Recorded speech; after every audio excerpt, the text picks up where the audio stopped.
Where's everyone going? Bingo?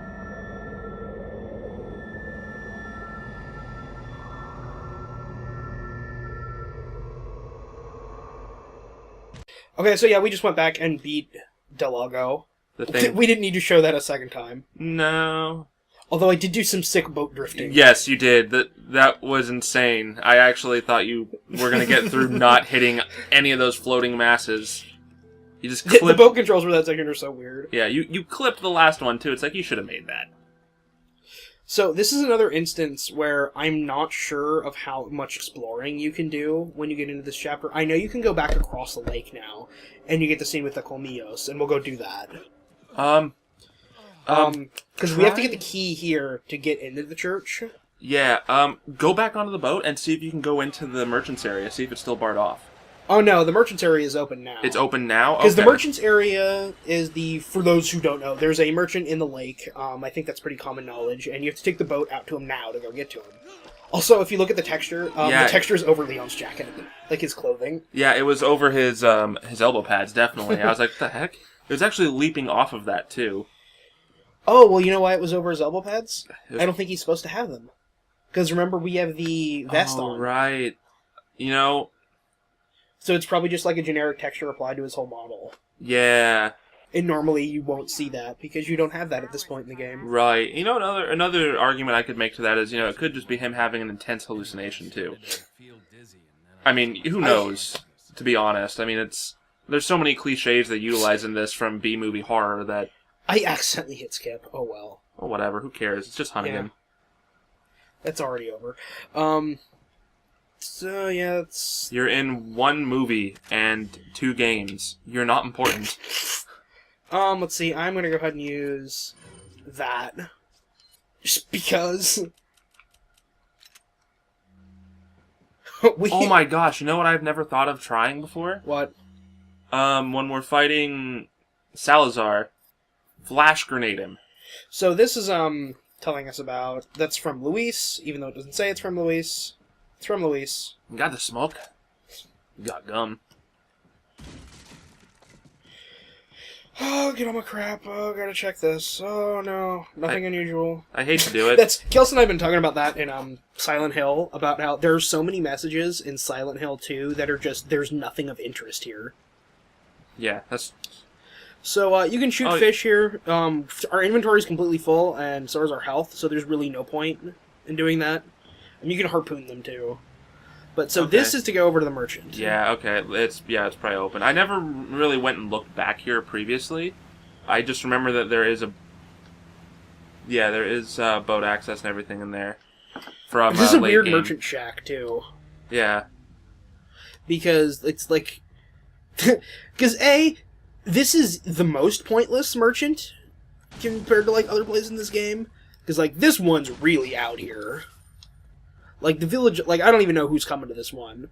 It's usually pretty questionable, but this one's even worse. Right. And then what makes this one even dumber is that it's got all this stuff up on the top of it, too. Yes. Oh, God. No, I'm running out of ammo.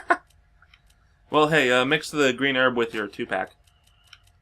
Might as well. I mean... Not... Can't hurt. And next time we need something, use the eggs. Let's see. Actually, I wonder, can you throw the egg at the merchant and will it kill him? No. I've never done that. I know in 5 you can throw rotten eggs at enemies and kill them. I'm pressing all the wrong buttons. Okay, I equip that. Yeah, you totally have to reacclimate when you haven't played it in a little bit. Yeah. Well, and it's the bad thing of muscle memory, where I've been playing enough shooters, and they have controls that are just similar enough to be confusing. Right.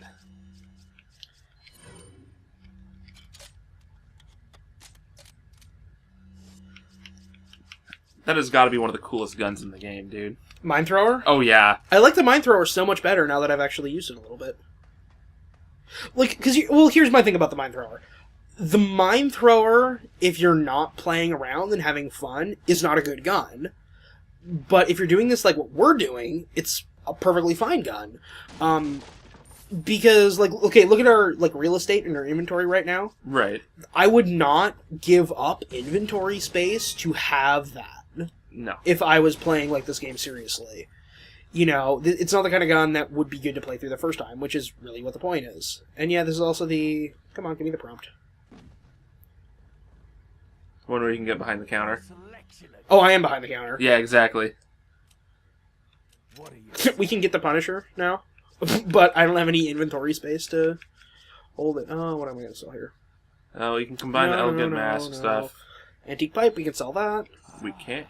I'll buy it at a high price. It's not like we really need to sell a lot of stuff, but... No. First aid spray, I'll hold on to that. It never hurts to hold on to that. I always stockpile on those, because it seems like in the game... Infrared scope, I'm selling. Yeah, well, you get You another need one of that. those for free, so... Well, and it's not fun to use for the actual rifle. Like, your just normal scope is better. Nah, fair enough. Unless you're fighting the guys who need it. Probably one of the creepiest moments in the game are the regenerators in this. Oh, easily. Yeah, I mean... You know, the island, it's not as great as the other areas in the game. No, it's definitely except not. for... Regenerators. So, you know, I was kind of hemming and hawing about, I don't have enough money. About upgrading, like, the capacity on some of these so I can get, like, more rounds. The only thing I'm going to hold off on doing that with is Killer 7. And all the other ones, I'm just going to freely upgrade as much as I want. Oh, no. Because we're running out of inventory space, and if I have higher capacity, that will get us more inventory space. Definitely. Now, is there... Yeah, there is ammunition right there. I'm pretty sure this is just stealing. Now, Hi, merchant. he's not infected here, right? We can look when I get down on the other side. So you get the other gem here for the elegant mask, I think that is? Yes. Yes, it is. Because it's got the ornate crap around it.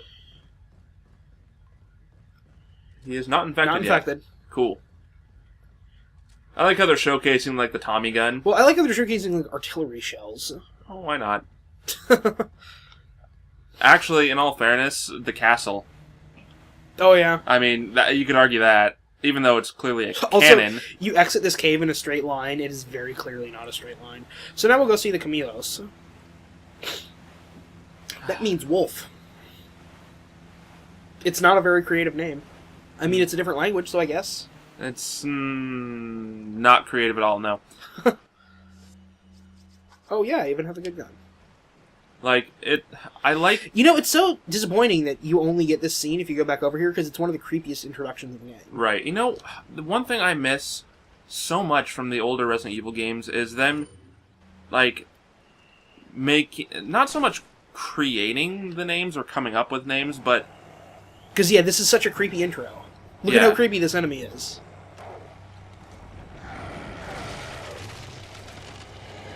I actually thought the dogs in Resident Evil 5 were really fucking creepy. Because, like, how their skull and everything just rips open to have a giant sideways mouth.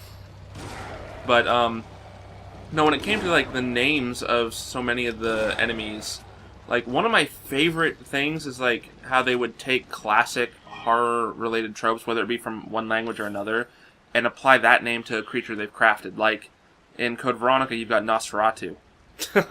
Which, that was... I liked that. It worked really well, and you had a really disturbing character build that they did for it.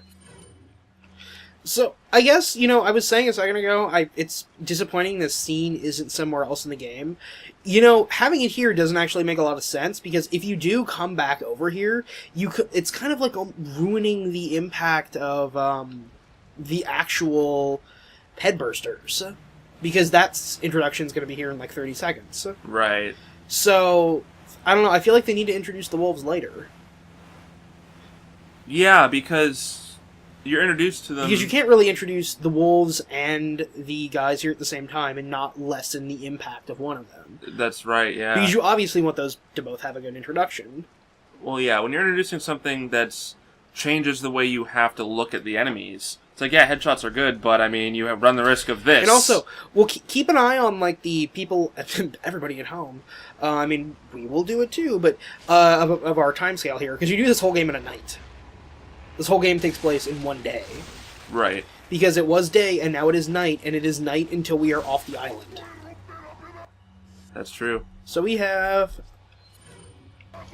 Time to get flashed. Haha. I gonna make it? One of my former acquaintances, didn't work with him or anything, but just somebody I knew from another place, so that he was playing RE4 up until they introduced this. Because he had a bad encounter with a parasite kind of thing at one point himself. Oh.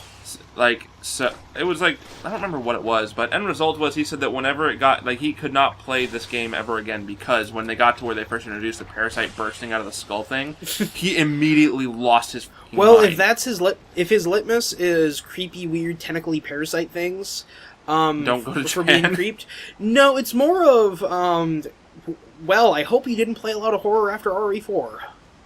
Because He avoids a lot of it, I think, because of it. Because I think he's aware that a lot of horror games kind of took a lot from Resident Evil 4. well, it's not even necessarily that. It's just kind of like that. I feel like that between like this and Dead Space and everything else in that genre, like that trope got a lot more common. Yeah. Dead Space did a lot right, I think, but there were some things that... I'll never know. What? Oh, that's right. You have an aversion to that game, don't you? No, Dead Space 2 was yeah. one of the first LPs we did, Oh, and no, we no. never finished it, and we're never going to. I'm talking Dead Space 1, dude. Dead Space 2 did, like, one or two things that were really cool, like the whole, like vacuum space jump shit was awesome. Like, I've heard it's good, I've never played it, and I've probably never going to. Oh, dude. I mean, they got progressively worse. Dead Space 1, 2, and 3. I mean, that's the best to worst ordering. Well, it was one of those games that the first one sounded like it was cool and it was genuinely scary, and then they Yes. just ruined it. And the next ones where it was like, it was still a good game, but it's just like, okay, it's not horror anymore. Now it's just action. Well, I think part of it was because the way that they crafted the first game, they tried to keep it that same style, but then they gave the main character a voice, which kind of breaks up that overall style they went with. It was like usually it takes a while longer to go from the wow, this game is a cool, unique horror thing to just action horror, and that seemed like it did it really quick. Yeah. Such a weird area. It's another area that has like no practical purpose. Except to amaze and confuse you. Which, do you know, I'm sure you know about the treasure. Oh, I'm doing this wrong. I had to go examine that thing first. And that's what summons everybody, and then I can hop over here, and then I can shoot them all in the legs, and they'll all fall in the water. You want to get the treasure first? No, I want to go summon the people, because I gotta go over here to do it. There's treasure. I know, I'm gonna get it. Okay. The treasure. Because, yeah, you need to do the... You don't have to examine the waterfall. God damn it, what am I forgetting to do here? Go up. Okay, yeah, that's it. Yeah, because when you shut off the waterfall, or when you block off the water from the waterfall, that's when everyone starts running from the other end. Where's the thing to do that? God, I'm completely spacing. Remember where that guy was standing? Oh, over there? Was it over there? Yeah, that's where it was. It was the side opposite the direction you were at. There's a lever on the bottom. Oh, there. Yeah. Okay, I did go there. I went the right way, and then assumed I wasn't going the right way. Right. And I completely psyched myself out. Okay, yeah. Yeah, because you flip that lever, and then when you jump down, then it triggers everybody running at you. No, because here's how it goes. I think I remember it now. You flip this, and then they let you get back to the middle, and then everybody triggers. Because this section is stupid. Because the implication, I think, is that you're supposed to like fight them all in this tight and closed spot in the middle, but if you just jump back over the platforms and make them approach you, you just can knock them all in the water. Uh-huh. That's what I did. Like, as they were jumping, I'd shoot them out of the air. It's hilarious.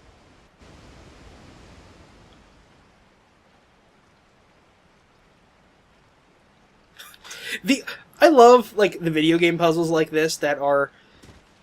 You need a very specific circumstance to where you would need to be... machines. You would need to be able to stop a waterfall in order, like, as a lock, but then also make it really easy to solve that puzzle. Yeah. Like, I think everybody I could did see, this. like, making a waterfall-based lock, but not making it that easy to solve. Oh yeah, and we have the Punisher, too.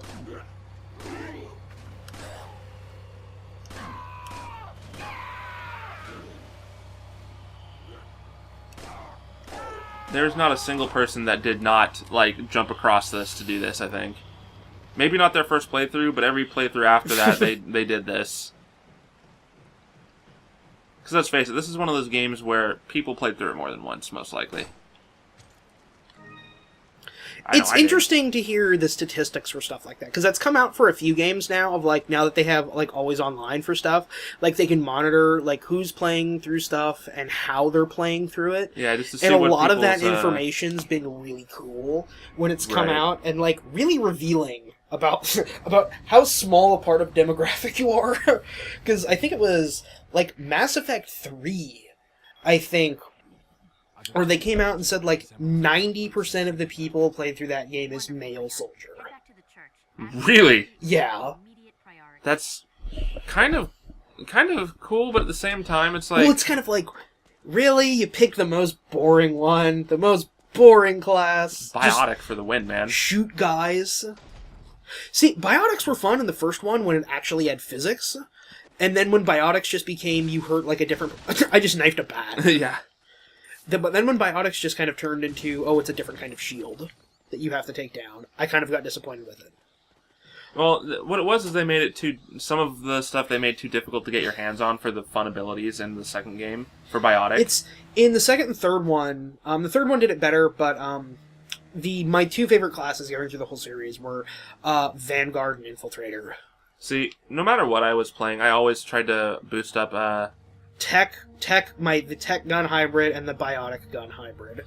I would get Miranda on my end, and I'd get the slam ability from her, and I would utilize that with whatever class I was playing, just because it was basically a free biotic ability that you couldn't get any other way. It's the best team in 2 is God, what's the Krogan's name in 2? I forget. Grunt. Or Yeah, not Grunt. It's Miranda and Grunt's the best team in 2. That's Yeah. what, if you're going to play and if you're playing through on hard mode. Yeah, because he's the tank, she's support, and it doesn't matter what you are because you win. Okay, we're gonna do Gigante next time.